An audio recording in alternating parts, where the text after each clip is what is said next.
guys? Welcome back to another video. Kamusta kayo dyan? Ang ganda ng sunset tonight or today. Ayan o, ito yung orange o. Yan ang sa Las Vegas. Medyo madalas ang ganyang klaseng kulay ng sunset. So tonight, kasama natin si Mr. Sarah Vlogs with his Vespa GTS, and of course Mr. Mike Bomack with his GTV 300. Araw, dinala namin kayo sa strip, diba? Sa Las Vegas strip nang may araw. So tonight, dadaan tayo ngayon sa Las Vegas strip ng gabi para makita nyo naman yung mga ilaw dito, which is Las Vegas strip is known for the lights, diba? So pakita namin sa inyo ngayon yung mga ilaw sa strip. So sana medyo dumilim pa pagdating natin doon, kasi ngayon medyo maliwanag pa siya, pero may mga ilaw na yan, may bukas na dyan. So let's see. Sarap ng biyahe, sarap ng weather. Today is actually I think high 70s. So napakasarap mag-ride. Saktong suwabing lang siya. Pero yun, kita-kits tayo sa strip ulit. Malapit na tayo doon. Doon tayo mag-start ulit ng video. Okay? Let's go. So yun guys, hindi ko alam kung anong nangyari sa GoPro ko dito, pero tinopak yung audio. So ngayon, nung pinuntahan namin yung last week, yung Las Vegas sign, ito itsura niya pagkagabi. Yan sa left side, makikita niyo yan. Ayan. So yun, kita niyo may mga nakapila pa rin tao. So hindi naman kasi nagsasara yan. So hanggang gabi yan may nakapila. So pag pupunta kayo yan, tsempohan nyo walang tao.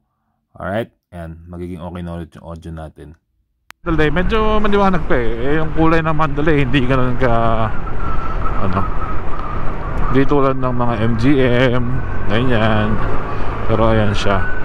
Yung Luxor, ewan ko nakita nyo yung Luxor, teka lang.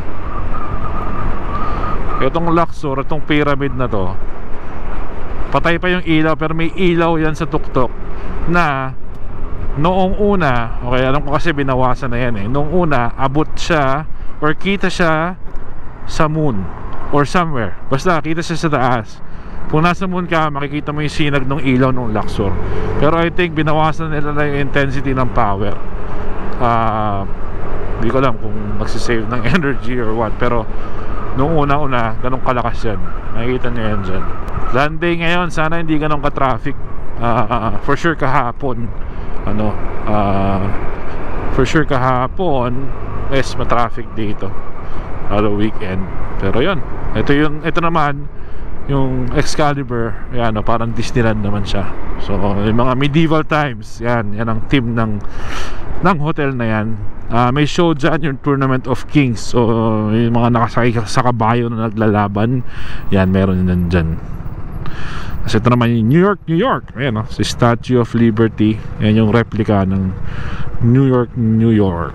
And then dito madalas lumaban si Manny Pacquiao sa MGM. Yan, kulay green siya sa gabi. Alright, ride lang tayo dito guys.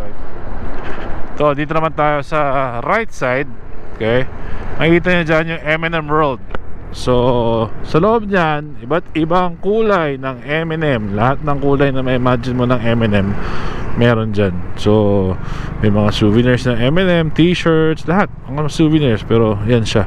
And sa taas nyan, ayan yung Coca-Cola naman. So yung mga ibang drinks na hindi mo makikita sa labas, makikita mo dyan sa Coca-Cola na yan. So ito mga to, lane split. Gusto nyo lane split, okay.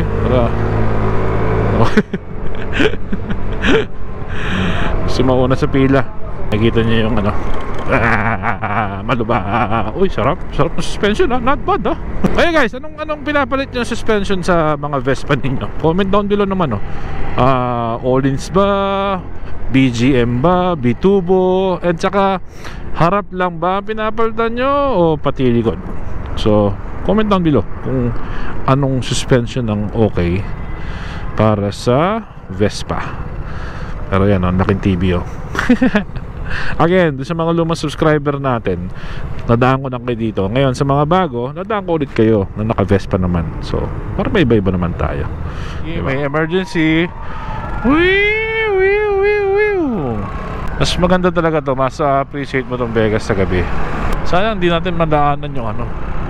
Sana hindi nakabukas yung dancing fountain ng Bellagio. Kasi alam ko yan, every 15 minutes ang show niyan. Pero ngayon, patay siya, oh. Wala siya. So, okay, pa-traffic po, dahil pang tao sa gilid-gilid. Tapos marami kayo makikita mga performers dito. Ayun, may mga naka-costume. Si Goofy at saka si Minnie. Minnie ba yun? Si Minnie, Goofy. Ayan. Dami dyan, yung mga naka-bra panty lang, papapicture ka. Magtitip kayo. Dito sa Las Vegas, ang pagtitip ay napaka-importante. Kasi karamihan dito ng trabaho kumikita sa tips, hindi sa per hour, you know. Sunog abante. Sana hindi naman malalang aksidente o okay. May pulis. Opya.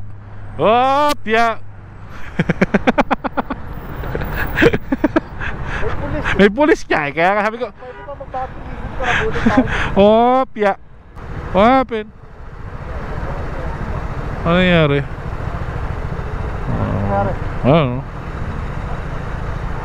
Yan lang, pagka nandito kayo, ingat-ingat lang din. Dahil pagkalasing na, marami nang magulo, diba? Kahit naman saan wonder yung fan, no? May umangat pala ng temperature nito. Pagka hindi umaandar, lampas kalahati. May umandar yung fan. At least alam natin umaandar yung fan niya. Ayun ang maganda. Yun, tumawid na ulit. Lampas kalahati. Ganun niya rin dito, eh. Kailangan niya ng hangin, guys. Tumataas yung temperature. Normal ba to? Hindi ko alam kung normal ba to sa Vespa. So kung normal to, comment down below kayo dyan. And comment down below din kung tagasan kayo, okay? Para na alam namin kung saan nakakaabot yung videos namin, okay? Ngayon ko lang na umandar yung fan ito. At least alam kong umaandar siya. That's good. It's a good sign. Kasi yung mga tao, tawid ng tawid, stop naman sila kasi goyong pa kaliwa. Ayun ako, mga tao nga naman. Mag-go, pa-jack pa, gano'n, no? Mag-go, boy!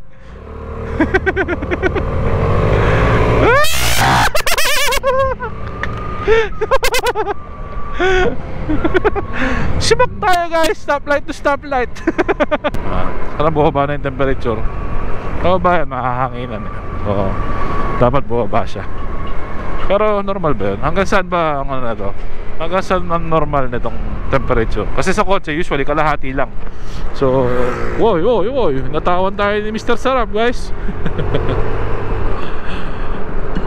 Kumuha lang ng hangin yan.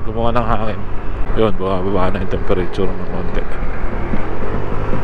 So pag nata-traffic pala to, umiinit din pala. Pero, sa Pilipinas mainit, eh. So, ngayon dito medyo malamig pa. So, siguro normal lang naman yan. Ayun na, bumaba na ulit. Nag-normalize na sa kalahati. Ano, bumaba? Bumaba na? Oo. Bitek, bro, nagbitek. Sa'yo, tumaas din? Temperature? Normal siya, no?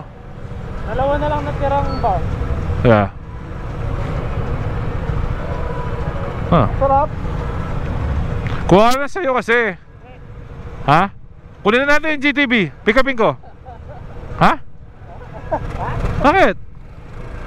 Nagbumotor na, nasa strip na, nagbubudulan pa. Kasi may nakita siyang 2,000. Anong year yun? 10. Hindi. 11. May nakita siyang 2011 na GTV. Parang 1,500 miles lang, eh. Tapos binibenta rin ng magandang presyo sa California. Sabi ko, kunin niya. Kung akong pipick up, kukunin ko sa California. Binubudol natin si Mr. Sarap, eh. Diba? So, ulitin natin kung anong kahinat na ng pambubudol natin.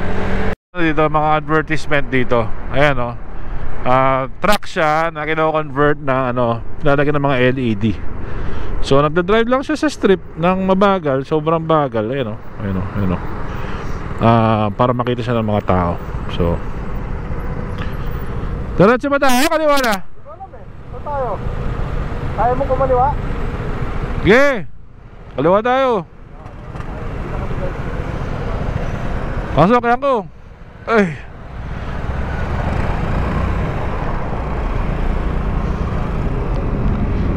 Ge. Alright. Yeah, hindi na namin tatapusin yung strip kasi may bubuka ba yung tuhod ni Mr. Sarap Vlogs eh, oh. May bibisitahin kaming kaibigan. Actually, ninong namin to ni Mike Bomax sa kasal. Matagal na tayo hindi nakakatambay dito. So, bisitahin na natin si Ninong Vicente. Nag-ready ka mag-knee drag? Muntik na eh. Muntik ng Numini drag eh. Yan o. Ano naman yung fan ko? Yeah. Pataas eh. Ano kaya ito sa Pilipinas? Pinapatay kaya nila ito sa traffic? Pero hindi, mag-sumahandar naman yung fan. Okay naman, okay lang. Yung fan, dapat okay lang. Oo. Magkalat din na pala mag-isat? Daan tayo sa talit.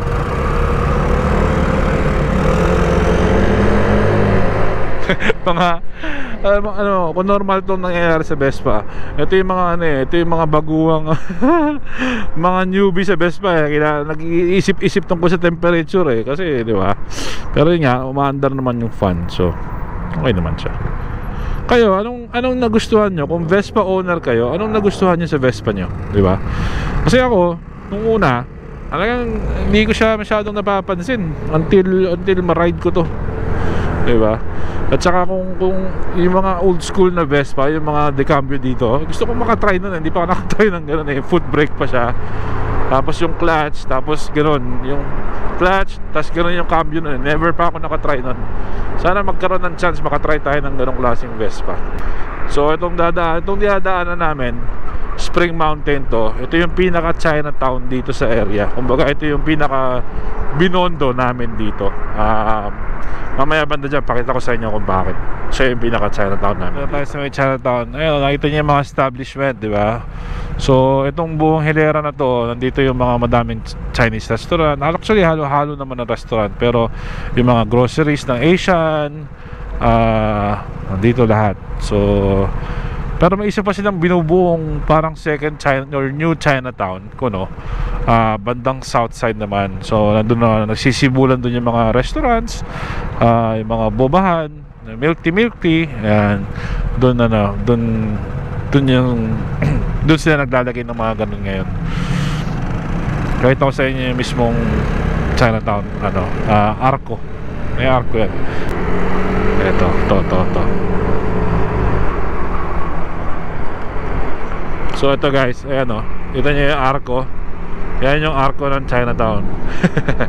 So nandiyan maraming restaurant, groceries. Tapos nagawa siya ng bagong complex naman dito sa kanan. Ganun din, mga ayan o. So ayan yung mga Arco dito. Wala sa gitna ng kalye, di ba? Yun lang, share ko lang sa inyo.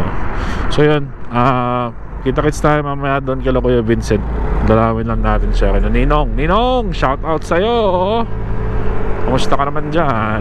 Punta na kami dyan sa inyo. Alright, let's go guys. Kaliwa na tayo dito sa community ni Ninong Vincent. Abot ba? Abot. Meron akong meron akong PCX 150 na binuo namin. Actually katulong ko doon si Ninong Vincent. Pandemic build yun. Pandemic build. Siya yung katulong ko sa mga fabrication ng konti. Tapos basta pag may kakabit, sticker, basta siya yung ko nun. Kaya lang nabenta na natin yung PCX na yun, pero dito ginawa yan. So ito yung mga iba sa mga laruan niya. 86, may Tacoma, ano pa ba, may yata pa yan sa loob na kulay green. Yun ang kanyang baby. May yata na turbo. Kaya so yan, dito muna kami tambay sandali. Thank you. Thank you rin. Hi ka muna sa vlog ko. Hi bro. Ayan. And si Ninong Vincent dinayo namin, binisita lang namin. So Lero Pogi. We'll wait for your Vespa, okay? Alright. So, yun si Pogi, nag-ano yan. Kinuha na namin, binubudol namin ng ano, kumuha na rin ng Vespa. So, ngayon, uwi na tayo. Biyahe na kami pa uwi. Idol! Si Mr. Sarap Vlogs umuna na kanina. So, ngayon, kami pauwi na. Nakakaingit yung ilaw ni Mike Bomac. Puti. Sa akin, candlelight. Uy, ang ganda ng buwan, no? Hindi pala siya full, pero para siyang ano, twilight. Uwian na. Okay, let's go. Alright guys, I'll just end the vlog here. Again, thank you for our 211 subs. Or 210.